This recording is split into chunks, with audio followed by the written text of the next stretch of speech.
neighbors. This is Music Festivals Podcast, the show that helps you get to know popular concert venues and music festivals before you go.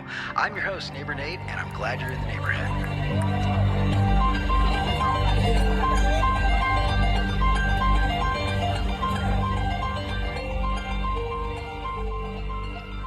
Welcome back, neighbors, to Season 1, Episode 6 of the Music Festival Podcast. This is the show that helps you get to know music festivals and festival venues before you go. And I am your host, Neighbor Nate. We started this conspiracy together back in July of this year, and Season 1 has very much focused on the Midwest venues and Midwest festivals, and I'm excited about that. I'm Ohio grown, and so that's where we've been focusing this first year, but we are very soon expanding into some different areas, some different types of festivals. I'm delighted that I got tickets to this, but I'm going to be heading to Billy Strings Renewal later this month out in Cottonwood Meadows in Buena Vista, Colorado. That is Buena Vista, Colorado, not California. And then following that, in October, I'll be heading down to Pelham, Tennessee, to the Caverns to go to my third Cave Fest. So Cave Fest is a great festival down there and beautiful land. If you want to learn more about the Caverns and Cave Fest, go back to episode number 1. The very first episode was Todd Mayo, who owns and built the Caverns. And it is a fascinating story of how that venue came about and what he's doing with it. And Todd is just a fantastic guy. And hats off to him for putting a lot of confidence in me and being the first guest when none of this show existed yet. So thank you for that, Todd. But I'm excited to be going to both of those festivals outside of Ohio in the next coming weeks.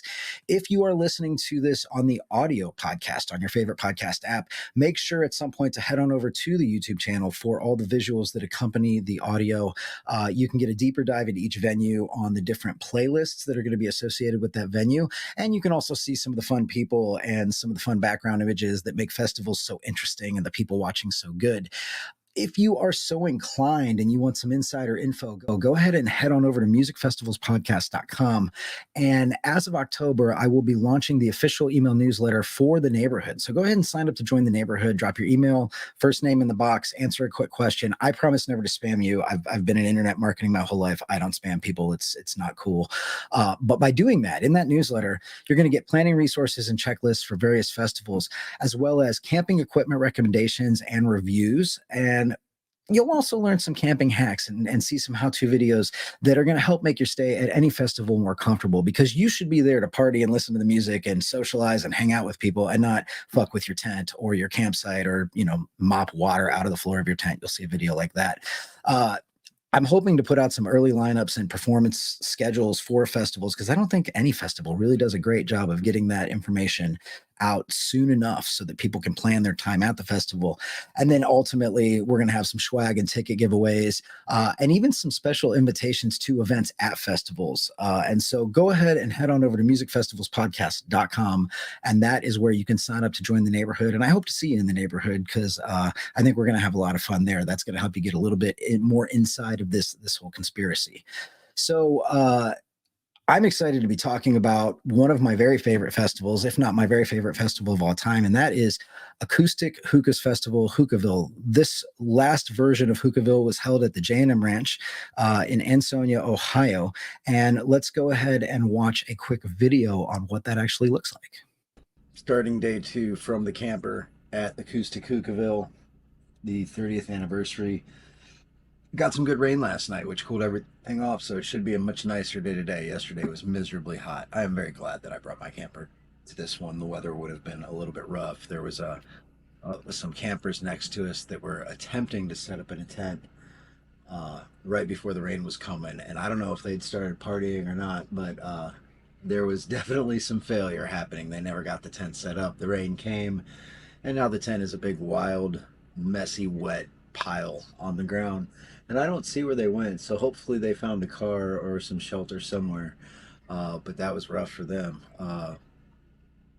Live and learn, be prepared for festivals. We're going to get some good stuff today. I got a little bit of Ekoostik Hookah sound check last night, and I really did in particular enjoy the Vince Herman band.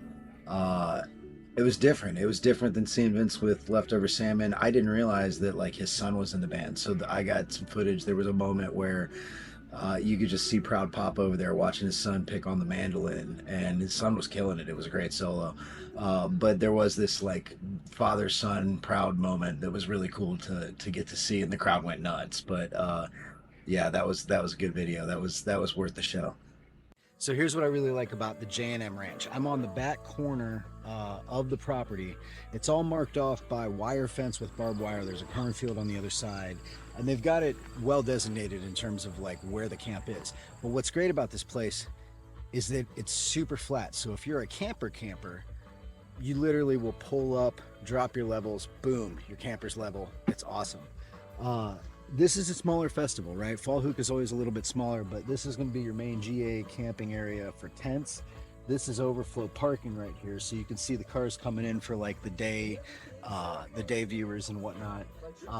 They do let you drive to your campsite, drop your stuff. If you pay the extra money, you can camp by car. It's not that much money. Or if you don't, you can drive your stuff in, drop it, and then they're going to have you go park your vehicle over there. But this is about it. I mean, it's a great big square in a cornfield. There's a tree line over there that has more campers, and then there's actual electric hookups way down towards the stage, and I'm gonna go take a look at those because I think they're 30 amp. Now when they sell them, they say, hey, sometimes there's power interruptions and whatnot. So I did not get it this year. I always just do it on a generator, but we're gonna go take a look at that as well. So this is what the RV hookup looks like. There might be 30 and 50 amp down the way. I don't want to like walk into people's campsites, but as you can see, this is not 30, 50 amp. This is going to be your 120s, I guess. So I don't know. Usually there's like haunted house stuff set up. They're getting ready for a haunted house in October. They do the haunted corn maze and whatnot. So I'm going to try to find that later too. I haven't found it yet, but sometimes you get to see some, you walk into a trailer and there's like a body hanging from a noose, which is kind of weird at a festival. But yeah, this is the J&M Ranch. It's a chill place. It's a nice day today. This is Saturday of Hookahville. So we had a nice rainstorm come in last night, and that cooled everything off. We're in the 70s. I may actually turn the AC off in the camper, but so far so good. Good Hookahville, good bands last night. All right, so that is kind of the overview of the land at the J&M Ranch. It is an easy campground to have a festival at. Like if you're looking to, not have to do a lot of work for setup and teardown, J&M Ranch is really a great venue for that. Again, this is located in Ansonia, Ohio at 6129 Reed Road in Ansonia. And they host all kinds of different events. So everything from garage sales, massive garage sales, to music festivals like Hookahville, to graduation parties, private events, graduations. I heard a rumor that there was a circus coming up in a few weeks. They had a bluegrass festival once. I'm not sure it worked out very, very well. And then there's the haunted house that we mentioned, and that happens in October, and it's a haunted corn maze. And it looks like it's really quite an interesting time if you want to go out there. Other notable festivals, Willitown has been here. So I've heard of Willitown being here. And one of the larger ones is Ohio Dream Fest, which is Dustin Smith and the Daydreamers. They actually were scheduled to play the late night set on Friday at Hookahville and got rained out, got electric stormed out, if you will. It blew up right. They kept trying to set up on stage and they just couldn't happen. I fell asleep. I'm not sure if they actually got to play at a campsite later that night or not. But that is definitely a festival that I want to check out there. And so all in all, a really interesting venue, an easy venue with a lot of great amenities. The staff is great. And we'll talk a little bit more about that in the festival review section. The festival itself, Hookahville, is again, I think one of the oldest, longest standing festivals in the country, if not the oldest. It's been going for 30 years now, twice a year typically. I think there's been a few years for various different reasons that one festival was missed or not. I'd have to go back and verify that. But a great festival with an amazing lineup. So the dates were August 30th through the 1st of September, and tickets were really not expensive. So anywhere between $120 and $250 if you did the VIP thing, and then you're going to pay extra for RV sites. Some of those were fairly expensive. I think they were upwards of $200. I did not get an RV site this year again, but they were available if you wanted them, and just a killer lineup. Again, I really enjoyed Oliver Hall. So Oliver Hall was a Friday night band, 10 p.m. And this is Jim Garibaldi. It's either Garibaldi or Garibaldi. I'm not sure exactly how you pronounce it. Jim, please reach out and correct me on that. But Jim is the bass player in this band, Oliver Hall, and I really enjoyed them. They were very, very good. And Jim is a hell of a bass player. Never knew. So hats off to you, Jim. Nice job on the performance there. Vince Herman band was a highlight for me outside of Ekoostik Hookah. I've got a piece at the end that I'll play for you of then, but that was so good. Land of Panda was also super interesting. Rumpke Mountain Boys we've seen at all kinds of different festivals this summer, including Grassfire up in Nelson Ledges Quarry Park, and then Pushing Daisies band. I really enjoyed their set. They were very, very good as well. So yeah, this is such an interesting festival. If you want to find out a little bit more about Ekoostik Hookah, the band, one of the best places to do that is on schwa.dubba.com. So this is a fan site that's been dedicated to hookah for as long as I can remember. You can find all kinds of information from history to set lists to lyrics, reviews, even statistics. Would love to interview these guys at some point to find out what goes into actually running a site like this and keeping it going for so long. Because as far as I can remember, this has been around. It's one of the main sites. The other place outside of Spotify, if you search for Ekoostik Hookah on Spotify, you're going to pull up a playlist that has all their albums, all the versions of the band, popular songs, things like that. But you can also go to the archives, right? So the Internet Archive, Ekoostik Hookah has an entire page on that. And this is where all the tapers dump their stuff. And I'm not sure exactly who they are, but just about every single concert that the band has played is on here, all the way back for 15, 20, 30 some odd years. You can get lost in this, right? It's such a great thing. Past Hookahvilles. There's some other bands sprinkled in here, but this is another resource if you want to learn about the band. And for the actual festival, you can jump onto the Facebook page, Hookahville Music Festival. That is on there. And whoever is doing photography for the band right now, I'm not sure who that is, just has some great shots. There's been some great shots put up on the page from over the weekend. There's Jim and Oliver Hall playing their set. So definitely check out the Ekoostik Hookah resources. But I want you guys to hear it from other people than just me. So let's meet Kevin. Kevin is a friend of mine. He's very popular on the Hookah Heads page, which is really the main fan page, because he just loves the band. His passion for Ekoostik Hookah and his love for the band really just like emits from him. So let's hear what he has to say about Hookahville.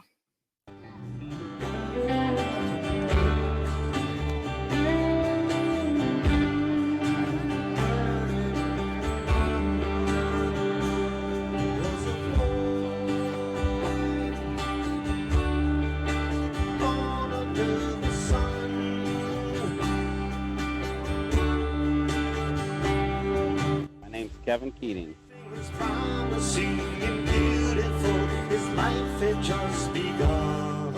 My friend Johnny Adams, he said, I really think you'd like this band. He turned me on to the Grateful Dead, and he said, you'd like these guys. So I came spring of 2000, Rat Dog was there, and I came with him and camped with him, and I was home after that. I started looking at music in a whole different way.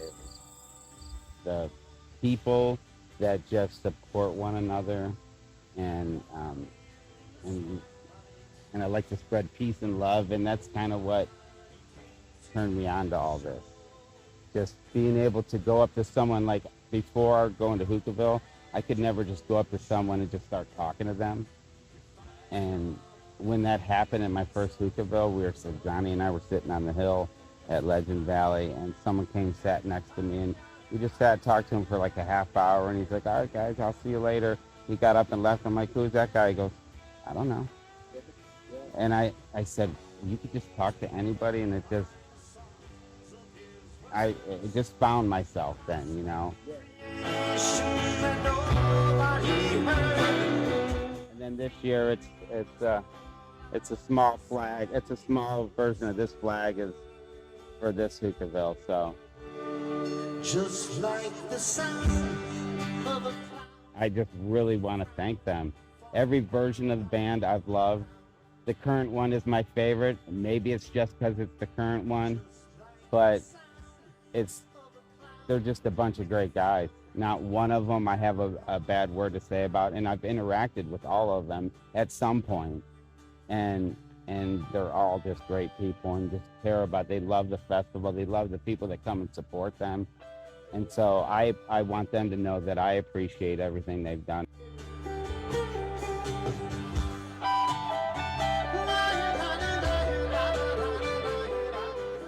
So Kevin's giveaways are super popular. He's been doing it for a couple of years now. I have a bracelet, some of the other stuff he's given away. The flags were very, very popular this year. But another thing he said, I think really resonated with me, and we were talking a little bit after the interview. You know, Kevin's naturally an introvert, right? For him, doing the video interview was really difficult because he's not comfortable in front of camera. He's kind of a private guy.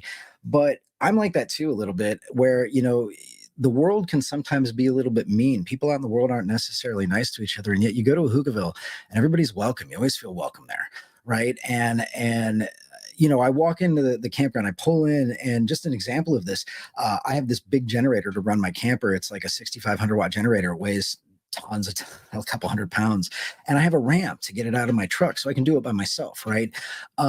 I start to do that. I pull the ramp out and the neighbors walk around the corner. No, put that away. We'll help you. Right. And help me lift the generator down. Just a little thing like that, you know, where people are courteous to each other, and that pays itself forward, because then when the next people came in to set up, you know, we were not obligated, but we were compelled to go and help them set up. Right. And that's kind of this domino effect of the whole weekend of Hookahville, is people just being extremely nice to each other. And the world would be such a cooler place if everybody did that. But there was a few other people we talked to, so let's hear from these guys. My name's Adam. Adam, and how many hookahs have you been coming to? Oh man, like this is honestly probably like my 8th Nice. or 9th now. Yeah. Okay. The people, it's a very family atmosphere here. Everyone's just so helpful and friendly, and the band Hookah they can make it rain when they want. They can control the weather. They're magical creatures. Yeah. We rocked until like 7 this morning. Nice. Yeah. Yeah. You're coming to Hookahville for the first time, never seen Hookah, expect to have your face melted in the best possible way into boogie and groove until like the wee hours of the morning. I'm Will. You're Will. Okay, so like we were just talking, and you make some custom shirts, right? I do, yeah. So I, in 2021, I decided that I was gonna go all in, and you know, I was making some Grateful Dead shirts and things like that under my shop called Shakedown Palace. Okay. And then I was like, I'm gonna come right out of the pandemic when they were doing the 30th anniversary of Hookah. I decided I would take that opportunity to buy a booth at Hookah and sell Happy Hookah, my man. Hookah, brother. Oh, this guy is one of the hustlers on the lot. I remember you, man. Yeah. Nice. Are you selling anything? No, not right now. Uh, I was already selling stuff. I think you missed it. Okay. He's a young entrepreneur. Yeah. Well, Happy Hookah, everybody! Happy Hookah. Happy Hookah. So yeah, man, like Sorry, I so got distracted. No, you got your shirts and stuff. I've seen the Hooters shirt, the Hookah Hooters shirt. Yeah, so I've got that one. It says Hooters, except the eyes are the nipples or whatever are Ohio's. Nice. And then it says Hookah. So That's awesome. so that's one. And then I got one that says, instead of Waffle House, it says Schwaffle House. Yeah. There's a gold sign out on the highway side. That's And cool. then I got a third one repping an Ed McGee song, an old Ed McGee song. It says Red Light Boogie. And it's, you know, it looks like the red stripe logo. So, That's you know, awesome. just, So yeah. what is it about Hookahville that keeps you coming back? Like clearly you're making shirts at Hookahville, you're into the band. What is it? honestly, it's just it's everything about it. I came straight to Hookahville a week after I graduated college at University of Dayton. I was a little bit lost in life, and I was there, and I was like, I just kind of went on a whim solo, and I've never missed one ever since then. It's just a really vibrant and special community. Yeah. That you know, I've been to Widespread Panic, you know, I've been to Dead and Company, I've seen Fish, Humphreys McGee, you name it. Nobody does it better than Hookah. That's And awesome. I'll die on that hill.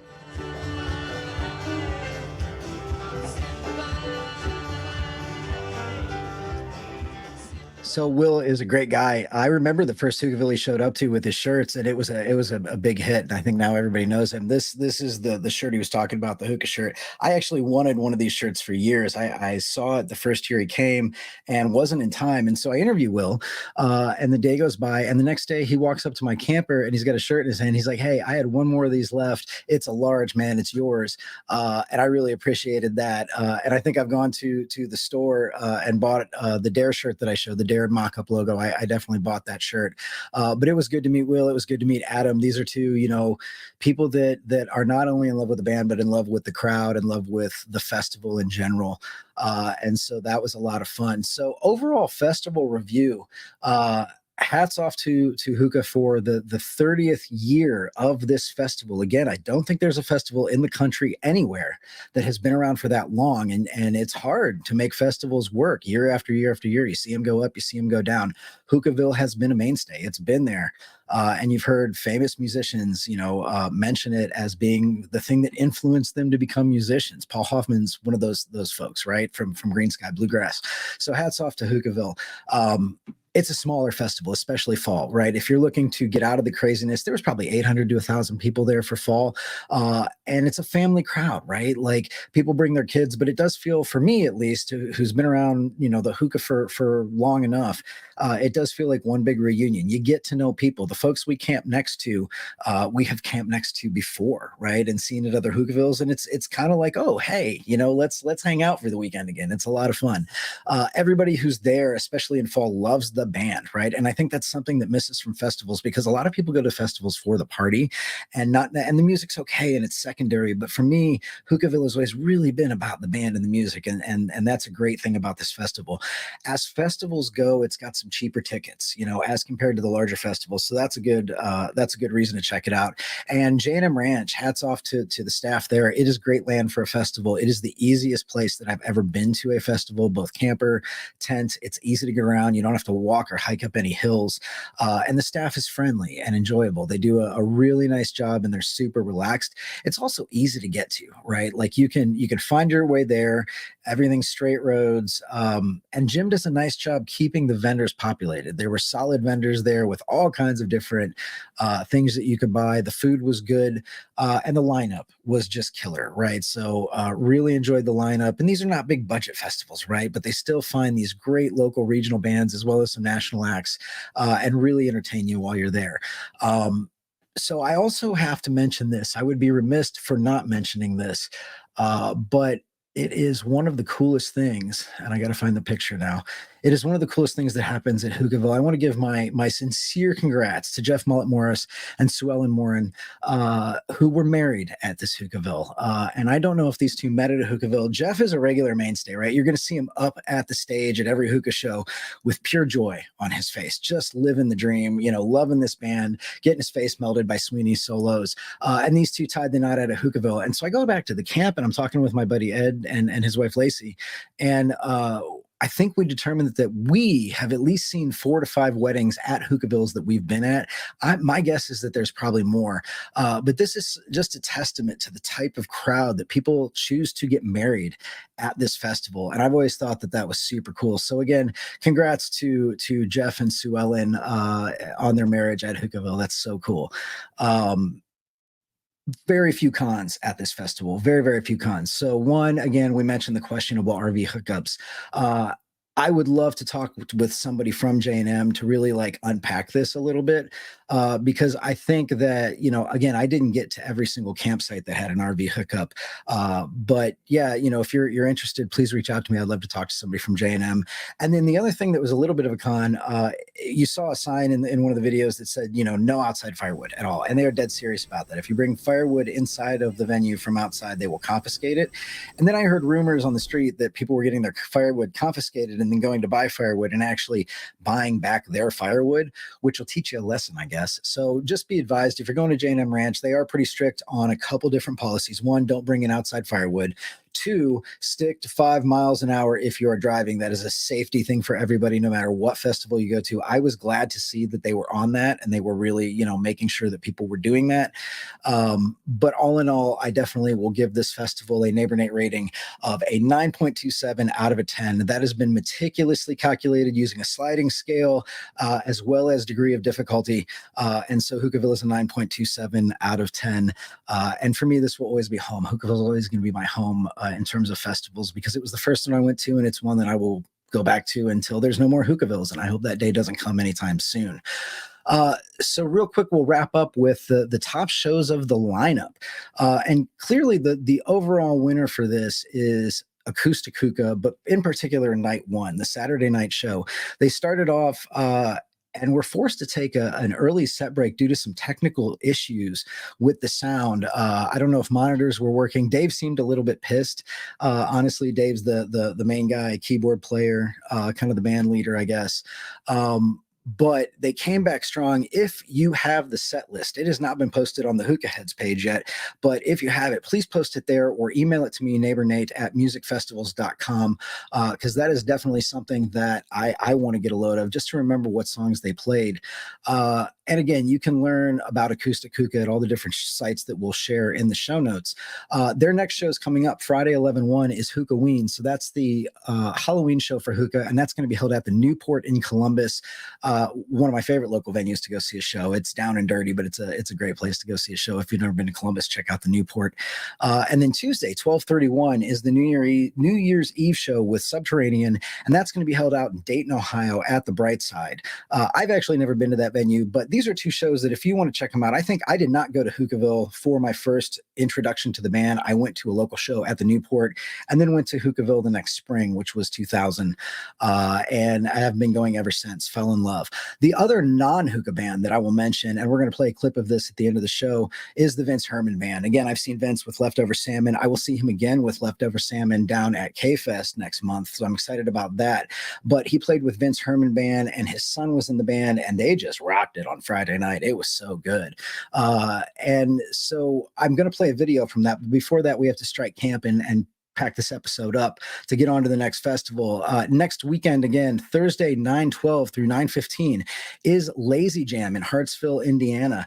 And this is going to be Lazy Jam number 6. It's been going on for 6 years. And while I was at Hookahville, I did have a chance to talk with OJ Wilson, who is a very busy guy at these festivals. He's running around all over the place and taking care of people and doing his thing. But he was able to stop by and do an interview and then hung out at camp for about an hour and a half afterwards, just shooting the shit. And for OJ, that's a long sit, right? Because again, he's all over the place at these festivals. But let's hear about Lazy Jam from OJ. OJ Wilson.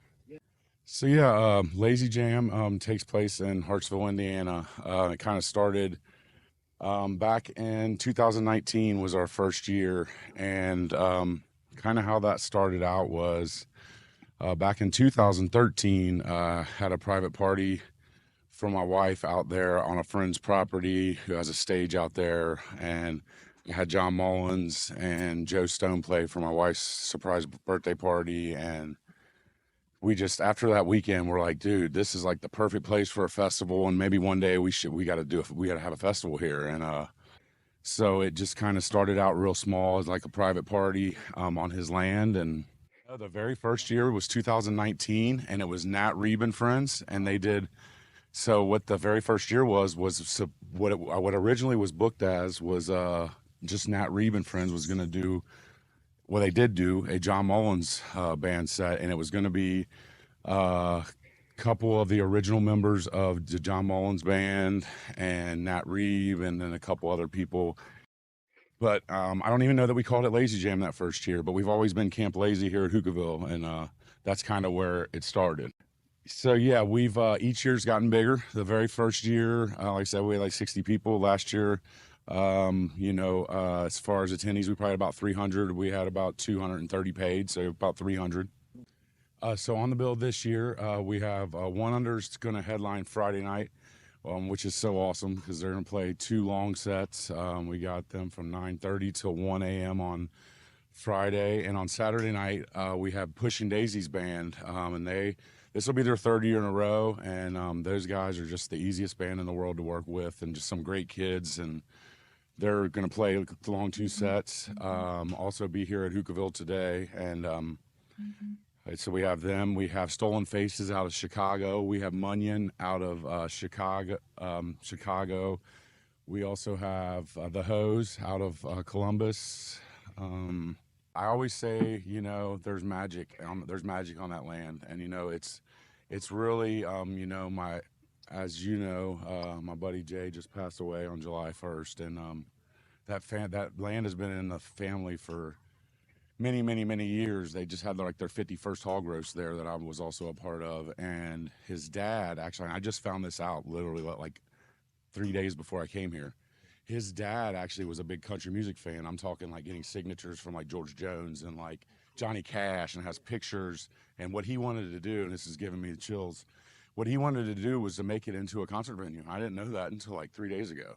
Like, and that's what he wanted to do. And Jay never told me that, you know. And so Jay, after his dad passed, was like, this is what I want to do with this place. Never told me that was his dad's thing that he wanted to do. And now, with my friend Jay passing, we don't know the future of the festival, and that's always a festival. You know, it goes year to year. You never know.